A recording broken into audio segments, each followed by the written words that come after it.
Welcome back. Well, the 88th Texas Legislative session is now underway. Work has already begun as well on what to do with a record $32.7 billion surplus. Fox 4's Stephen Dial joining us live this morning with the latest. Good morning. Good morning. How's it going? It's going well. All right, we're going to start with this record-breaking budget surplus. It's historic because it's so enormous. So the question here, is this a surprise, and why do we have all this extra money?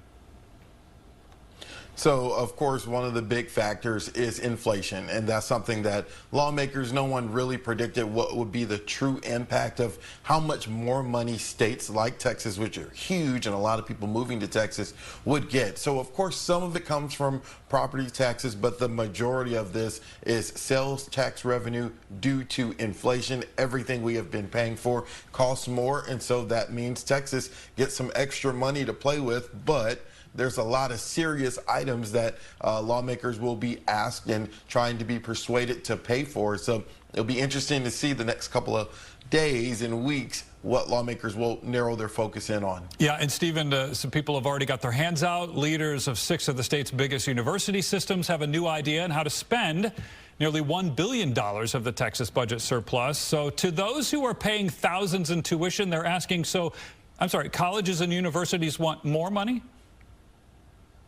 Right. And you have to look at it. State schools also, their main funding comes from lawmakers setting it in the budget. And so with us talking about inflation, with everything increasing nowadays, the cost of tuition has increased in the last 5 to 10 years dramatically in some states and in some schools. And so, of course, the schools are going to say, hey, you have this extra money. It's not going to hurt your pocket. You didn't expect it. So let's make it a little easier for students to attend college, higher education. There's been a focus on helping students pay off their debt from the White House and trickling down to local governments, trying to see what they can do. And so, of course, the schools that bring in money to the state are also saying, give us a piece of the pie.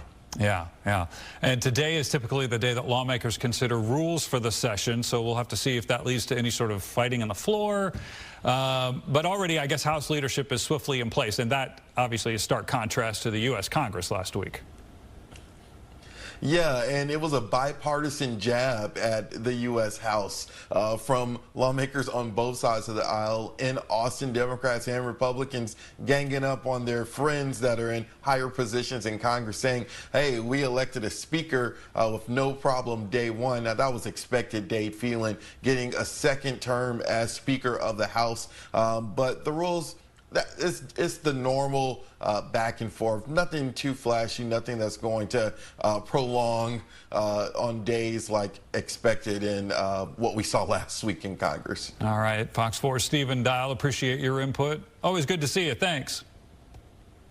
No problem. Have a good morning.